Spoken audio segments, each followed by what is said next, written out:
अभिमन्यु घबराते हुए पूछता है, डायना क्या हुआ, ऐसे चीख क्यों रही हो? डायना हकलाते हुए डरते हुए ही अपने हाथ से नीचे की तरफ इशारा करते हुए कहती है, वो देखो अभी। जब अभिमन्यु अपनी नजरें नीचे करता है तो देखता है कि डायना के पैर पर एक बॉटफ्लाई बैठा हुआ था। उस बॉटफ्लाई को देखकर अभिमन्यु समझ गया था कि क्या हुआ होगा। जरूर बात करते वक्त उस बॉटफ्लाई ने डायना को काट लिया था, तभी उसके मुंह से एकदम से इस तरह चीख निकल गई थी। डायना अगले ही पल अपना दूसरा पैर पहले पैर पर कसकर रखती है और अपने पैर से मसलकर उस बॉटफ्लाई को मार देती है। अभिमन्यु डायना की फिक्र करते हुए उससे पूछता है, तुम ठीक तो हो ना डायना, तुम्हें कुछ हुआ तो नहीं? डायना अपने मुंह पर से अभिमन्यु का हाथ हटाते हुए कहती है, हाँ अभी मैं बिल्कुल ठीक हूँ, मेरी चिंता मत करो, भूलो मत मैं एक डायन हूँ, कोई आम इंसान नहीं जो इस बॉटफ्लाई के काटने से मुझे कुछ हो। अभिमन्यु और डायना जिन झाड़ियों की आड़ में छुपे थे वो झाड़ियां कछिंदर और अंगूठे वाले आदमी के थोड़े पास थी, पर काले साए से थोड़ा दूर। डायना की हल्की चीख के कारण झाड़ियों में हलचल पैदा हो गई थी, जिसे कछिंदर और अंगूठे वाले आदमी ने नोटिस कर लिया था। वो दोनों अपने चारों तरफ देखने लग गए थे। उनको देखकर ऐसा लग रहा था जैसे वो ये पता करने की कोशिश कर रहे हो कि वो हलचल किस तरफ से आई थी। अभिमन्यु और डायना की तो सांसें ही थम जाती हैं जब वो देखते हैं कि कछिंदर और अंगूठी वाला आदमी उन दोनों की तरफ ही देख रहे थे। डायना घबराते हुए धीरे से कहती है, अभी ये दोनों तो हमारी तरफ ही देख रहे हैं, कहीं इन्हें पता तो नहीं चल गया कि हम दोनों यहाँ पर छुपे हुए हैं? अभिमन्यु डायना को समझाते हुए कहता है, इन्हें देखकर लगता तो नहीं कि अभी तक इन्हें कुछ पता चला है, पर अगर तुम ऐसे मुझसे बात करती रही तो जरूर पता चल जाएगा, इसलिए थोड़ी देर अपना मुंह बंद रखो, शांति के साथ खड़ी रहो। अभिमन्यु के कहने पर डायना पलटकर कुछ नहीं कहती है, चुप ही खड़ी रहती है। पर जितना डर डायना को लग रहा था उतना ही अभिमन्यु को भी लग रहा था। उसकी घबराहट बढ़ गई थी, उसको भी पकड़े जाने का डर सताने लग गया था। कछिंदर और अंगूठी वाला आदमी उसी दिशा में एकटक देखे जा रहे थे। अभिमन्यु और डायना दोनों के माथे पर पसीना आने लग जाता है, उनका बदन पसीने से तरबतर होने लग जाता है। पकड़े जाने के डर से उनका गला सूखने लग गया था। डायना की जान तो उसकी हलक में ही अटकी हुई थी। डायना की घबराहट इतनी ज्यादा बढ़ जाती है कि उससे रहा नहीं जाता और वो फिर धीरे से बड़बड़ाते हुए बोल पड़ती है, अब तो हम गए अभी, लगता है इन दोनों को पता चल गया कि हम दोनों यहाँ पर छुपे हुए हैं, देखो ना कैसे इसी तरफ घूरते जा रहे हैं। अभिमन्यु डायना से कहता तो कुछ नहीं, बस गुस्से के साथ उसे घूरने लग जाता है। अभिमन्यु की गुस्से से भरी आंखें देखकर डायना समझ जाती है कि वो उससे क्या कहना चाहता था, इसलिए वो खुद ही चुप हो जाती है। कछिंदर और अंगूठी वाला आदमी अभिमन्यु और डायना जिन झाड़ियों के पीछे छुपे हुए थे उस तरफ एकटक नजर करके देख ही रहे थे कि तभी काला साया गुस्से के साथ बोल पड़ता है, तुम दोनों अब तक यहाँ पर क्यों खड़े हुए हो? तुमने सुना नहीं मैंने क्या कहा? मैंने कहा जाओ यहाँ से और वो लेकर आओ। जैसे ही कछिंदर और अंगूठी वाले आदमी के कानों तक काले साए की आवाज पहुंचती है वो दोनों तुरंत काले साए की तरफ देखने लग जाते हैं। कछिंदर और अंगूठी वाले आदमी दोनों के मन में यही चल रहा था कि वो काले साए को बताएं कि उन दोनों ने किसी लड़की की चीख सुनी थी, पर काला साया इतने गुस्से के साथ उन दोनों को घूर रहा था कि वो दोनों कुछ बोल ही नहीं पाते हैं। काला साया फिर बोल पड़ता है, जल्दी जाओ यहाँ से, वैसे ही तुम्हारे पास वक्त बहुत कम है। कछिंदर हाँ में अपना सिर हिलाते हुए कहता है, जी काल स्वामी, अभी जाते हैं। अगले ही पल कायर कछुआ दोनों एक साथ अपने कदम बढ़ाते हुए फर्श पर ही जो निशान बना हुआ था जिसमें आंख की पुतली के अंदर मूवमेंट हो रहा था उसके अंदर कूद जाते हैं। जैसे ही वो दोनों उस आंख की पुतली में कूदते हैं वो दोनों वहां से गायब हो जाते हैं, जैसे ही आंख की पुतली के अंदर से वो कोई दूसरी जगह पर चले गए हो, स्थानांतरण द्वार की तरह। काला साया कहता है, जब तक ये दोनों आते हैं तब तक मैं अपनी शक्तियां बढ़ा लेता हूँ, अभी मुझे शक्तियों की और जरूरत पड़ेगी। इतना कहकर काला साया अपनी आंखें बंद करता है और मन ही मन मंत्र बड़बड़ाने लग जाता है। डायना हैरानी के साथ फिर अभिमन्यु से पूछ पड़ती है, ये दोनों ऐसे कैसे उस आंख की पुतली के अंदर कूदते ही गायब हो गए, ये आखिर है क्या? अभिमन्यु डायना के सवाल का जवाब देते हुए कहता है, ये क्या है ये तो मुझे नहीं पता डायना, पर जरा गौर से देखो, जमीन पर ठीक वैसा ही निशान बना हुआ है जैसे ग्रेवयार्ड कोठी के अंदर रूम नंबर 666 में फर्श पर बना हुआ है। डायना हामी भरते हुए कहती है, हाँ अभी ये तो बिल्कुल वैसा ही निशान है, मुझे ऐसा क्यों लग रहा है जैसे इन दोनों के निशान में कोई कनेक्शन है? अभिमन्यु कहता है, कनेक्शन तो होगा ही डायना, तभी तो इस काले साए ने इस निशान को भी यहाँ पर बनाया है। ये काला साया बहुत चालाक है, जो भी काम करता है हर चीज के पीछे कोई ना कोई वजह होती ही है, पर इस निशान में क्या कनेक्शन होगा ये मेरे समझ नहीं आ रहा है। डायना अपना दिमाग दौड़ाते हुए कहती है, अभी कहीं ये स्थानांतरण द्वार की तरह तो काम नहीं करता। तुमने देखा ना, जैसे ही वो दोनों उसमें कूदे थे वो दोनों गायब हो गए थे, और ऐसा तो तभी होता है जब स्थानांतरण द्वार में कूदा जाता है। अभिमन्यु को भी डायना की बात ठीक लगने लग गई थी और वो उसकी बातों से सहमत होते हुए कहता है, डायना मुझे भी ऐसा ही लग रहा है, पर अभी भी समझ नहीं आ रहा कि उस काले साए ने उन दोनों को कहां पर क्या काम करने के लिए भेजा होगा।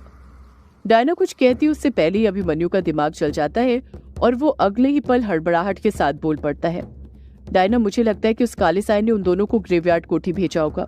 डायना हैरानी के साथ अभिमन्यु से पूछती है, अभी तुम कैसे कह सकते हो कि उस काले साए ने उन दोनों को ग्रेवयार्ड कोठी भेजा होगा? काला साया उन दोनों को कहीं और भी तो भेज सकता है। अभिमन्यु कहता है, क्योंकि डायना तुम्हें याद है ना, युग अक्सर कहता रहता था कि उसे ऐसा महसूस होता है जैसे काला साया वहां पर आता जाता रहता है। डायना हाँ में अपना सिर हिलाते हुए कहती है, हाँ भी युग ऐसा कहता तो था। अभिमन्यु तुरंत बोल पड़ता है, तो बस डायना, इसका मतलब ये है कि युग को वो सब वहम नहीं होता था। काला साया सच में कभी कभी वहां पर आता था, और मुझे तो लगता है कि वो काला साया इसी निशान के जरिए ग्रेवयार्ड कोठी में जाता होगा। ये निशान ही स्थानांतरण द्वार की तरह काम करता होगा। डायना कहती है, इसका मतलब उस काले साया ने अपने उन दोनों आदमियों को भी ग्रेवयार्ड कोठी भेजा है। अभिमन्यु कहता है, हाँ डायना वहीं भेजा होगा। डायना कहती है, पर काले साए ने उन दोनों को ग्रेवयार्ड कोठी क्या लाने के लिए भेजा होगा? अभिमन्यु कहता है, पता नहीं डायना, अब ये तो काला साया ही जानता है, पर मुझे लगता है जरूर इसने कोई सी ऐसी चीज लेने के लिए भेजी है जो कालगढ़ बनाने के लिए बहुत जरूरी है। डायना धीरे से बड़बड़ाती है, ऐसी क्या चीज है जो कालगढ़ बनाने के लिए जरूरी है और ग्रेवयार्ड कोठी में रखी हुई है? अभिमन्यु चुप ही रहता है। डायना सोचते हुए कहती है, एक बात समझ नहीं आ रही, तुमने अभी सुना था ना कि इस काले साए ने उन दोनों आदमियों से कहा था कि उन दोनों को वही काम करना है जो वो अमावस्या और पूर्णिमा की रात करते आए। इसका मतलब ये हर अमावस्या और पूर्णिमा की रात ग्रेवयार्ड कोठी जाते हैं। पर क्या युग को ये बात पता नहीं चलती होगी? अभिमन्यु परेशान होते हुए कहता है, यही बात तो मेरे भी समझ में नहीं आ रही डायना कि युग उस वक्त क्या करता है। तुम्हारे सवाल ने मेरे अंदर घबराहट पैदा कर दी है। मुझे तो डर लग रहा है कि कहीं युग और बाकी लोगों की जान खतरे में ना हो। डायना चिंता में कहती है, तब तो हमें जल्द से जल्द वापस ग्रेवयार्ड कोठी पहुंचना चाहिए अभी। अभिमन्यु कहता है, हम ग्रेवयार्ड कोठी जाएंगे डायना, पर उन दोनों आदमियों के आने के बाद। हो सकता है जब वो आए तब हमें पता चल जाए कि वो ग्रेवयार्ड कोठी में क्या लेने जाते हैं। डायना सहमत होते हुए कहती है, हाँ अभी तुम बिल्कुल ठीक कह रहे हो, मुझे भी यही करना ठीक लगता है। हमें उन दोनों के वापस आने का इंतजार करना होगा। डायना और अभिमन्यु झाड़ियों के पीछे ही छुपे रहते हैं और उन दोनों आदमियों के वापस आने का इंतजार करने लग जाते हैं। कुछ देर बाद अभिमन्यु और डायना काफी देर से उन दोनों आदमियों के आने का इंतजार कर रहे थे, पर वो दोनों अभी तक नहीं आए थे। डायना धीरे से बड़बड़ाते हुए अभिमन्यु से कहती है, अभी वो दोनों अभी तक आए क्यों नहीं? वो आज आएंगे भी कि नहीं? अभिमन्यु भी बड़बड़ाते हुए ही जवाब देता है, वो दोनों जरूर आएंगे डायना, बस उनका इंतजार करो। तुमने सुना नहीं था, काले साए ने उनसे कहा था कि उन्हें 12 बजे से पहले आना है। डायना कुछ कहने वाली थी कि तभी काला साया, जो ध्यान में मगन था, वो अपनी आंखें खोल लेता है, जिस कारण डायना और अभिमन्यु एकदम शांत हो जाते हैं ताकि जरा सी भी हलचल ना हो और उस काले साए को उनकी मौजूदगी का एहसास हो। काला साया ट्रायंगल के अंदर बनी आंख के निशान की तरफ देखने लग जाता है। उसकी आंखों को देखकर साफ पता चल रहा था कि वो भी उन दोनों आदमियों के आने का बेसब्री से इंतजार कर रहा था। अगले ही पल फर्श पर बने आंख के निशान से धुआं निकलने लग जाता है और आसपास सारी जगहों पर फैलने लग जाता है। देखते ही देखते उसके अंदर से धुएं के साथ ही काला लबादा पहने हुए कछिंदर और अंगूठी वाला आदमी निकलते हैं, जिन्होंने अपने हाथ में एक एक कांच की बोतल पकड़ी हुई थी। जैसे ही काला साया उन दोनों को देखता है, उसके चेहरे पर चमक आ जाती है। उन दोनों के बाहर आने के बाद आंख की पुतली में से धुआं निकलना बंद हो जाता है, साथ ही वो स्थिर भी हो जाती है। काला लबादा पहने हुए आदमी दोनों एक साथ अपना सिर झुकाते हुए काले साए से कहते हैं, काल स्वामी का काला साया, कायम रहेगी हमेशा आपकी माया। काला साया उन दोनों को देखकर बस मुस्कुराते रहता है, उनसे कुछ नहीं कहता है। वो दोनों आदमी घुटनों के बल बैठकर अपना हाथ आगे करके वो बोतल काले साए को देने लग जाते हैं। जैसे ही अभिमन्यु और डायना की नजर उस बोतल पर पड़ती है, वो दोनों समझ जाते हैं कि वो आदमी ग्रेवयार्ड कोठी से वो बोतल लेकर आए हैं। उस बोतल को देखकर अभिमन्यु को कुछ याद आने लग जाता है। अभिमन्यु हैरानी के साथ धीरे से कहता है, डायना, ये तो वही बोतल है जो अदृश्य कमरे में रखी हुई थी, पर काले साए ने इन दोनों से ये बोतलें क्यों मंगवाई हैं? वो इन बोतलों से क्या करना चाहता है? डायना भी परेशान होते हुए कहती है, पता नहीं अभी, ये काला साया इन बोतलों से क्या करना चाहता है, पर तुम्हें पता है ना ये बोतलें आम बोतल नहीं है, अलग अलग शक्तियों से बनी हुई। ऐसी एक बिजली की शक्ति से बनी हुई बोतल के अंदर तो काले साये ने कामेश्वरी यक्षिणी को कैद किया था। अभिमन्यु कहता है, हाँ डायना पता है, पर यह काला साया इन बोतलों से क्या करना चाहता है। कामेश्वरी यक्षिणी को तो ये पहले ही कैद कर चुका है। अभिमन्यु और डायना की बिल्कुल भी समझ नहीं आ रहा था कि काला साया उन बोतलों से क्या करना चाहता था। काला साया उन दोनों बोतलों को छूने के लिए अपना हाथ आगे बढ़ाने लग जाता है। जैसे ही काला साया उन बोतलों को छूता है, एक तेज हवा का झोंका आता है। वो हवा का झोंका इतना तेज था कि उस हवा के झोंके ने लबादा पहने हुए आदमियों का लबादा उनके चेहरे पर से कुछ पीछे हटा दिया था, जिस कारण उन दोनों का चेहरा दिखने लग गया था।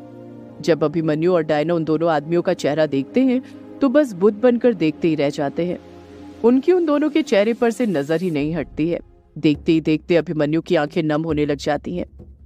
अभिमन्यु भावुक होते हुए नम लहजे के साथ धीरे से डायना से कहता है, देखा डायना, मैंने सही कहा था ना, ये कछिंदर हमारा कछुआ ही है। काले साये के सामने जो दो आदमी खड़े हुए थे वो कोई और नहीं, कछुआ और कायर ही थे। उन दोनों के चेहरे दिखने लग गए थे, जिसे अभिमन्यु और डायना एकदम साफ देख पा रहे थे। डायना भी खुश होते हुए कहती है, हाँ अभिमन्यु, तुमने बिल्कुल सही कहा था, ये तो हमारी कछुआ और कायर ही है। हमारा कछुआ जिंदा है, उसे कुछ नहीं हुआ है। अभिमन्यु कछुए को देखकर जितना ज्यादा खुश हुआ था, उससे ज्यादा हैरान वो वहां पर कायर को देखकर हो रहा था। उसकी समझ ही नहीं आ रहा था कि कायर वहां पर क्या कर रहा था। अभिमन्यु कायर को वहां पर देखकर ये भी समझ गया था कि क्यों वो काला साया उस अंगूठी वाले आदमी को कछुए का साथी बोलकर बुला रहा था, क्योंकि वो कोई और नहीं बल्कि कछुए का जिगरी दोस्त कायर ही था। अभिमन्यु टेंशन में धीरे से कहता है, ये कायर कछुए के साथ क्या कर रहा है? काले साये ने इसे कब पकड़ लिया?